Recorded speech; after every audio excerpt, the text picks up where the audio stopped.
કેજરીવાલ સાહેબ જેલમાં હવે શું થશે ક્ષેત્ર વસાવાનું? તો નમસ્કાર મિત્રો, ફરીવાર એક નવા વિડીયોમાં તમારું સ્વાગત છે।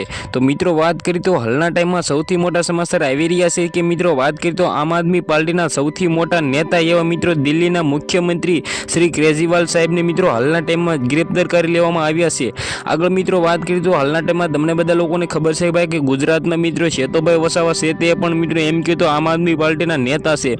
તેમાંથી જ મિત્રો સૌથી પહેલાં તમને બધા લોકોને એ જણાવી કે મિત્રો તમે વિડીયો તો જોવો છો પણ લાઈક અને સબસ્ક્રાઇબ નથી કરતા, તો સૌથી પહેલા મિત્રો તમારા માટે એક એમ કીધો જોરદાર ભાઈ ગિફ્ટ લઈને આવી ગયો છું। જે પણ સૌથી પહેલા આપણી ચેનલને લાઈક અને સબસ્ક્રાઇબ અને કમેન્ટ કરશે તેને મળી શકે છે મારા તરફથી મિત્રો એમ કીધો એક મોબાઈલ ગિફ્ટ। તો અત્યારે જ લાઈક અને સબસ્ક્રાઇબ કરો, તો તમારા બધા લોકોનો ટાઈમ બગાડો નથી, વિડીયો કરી છે ભાઈ ચાલો। તો મિત્રો તમને બધા લોકોને ખબર છે કે ભાઈ ગુજરાતના મિત્રો એમ કીધો શેતોભાઈ વસાવાને મળવા ભાઈ કેજરીવાલ સાહેબ આવ્યા હતા।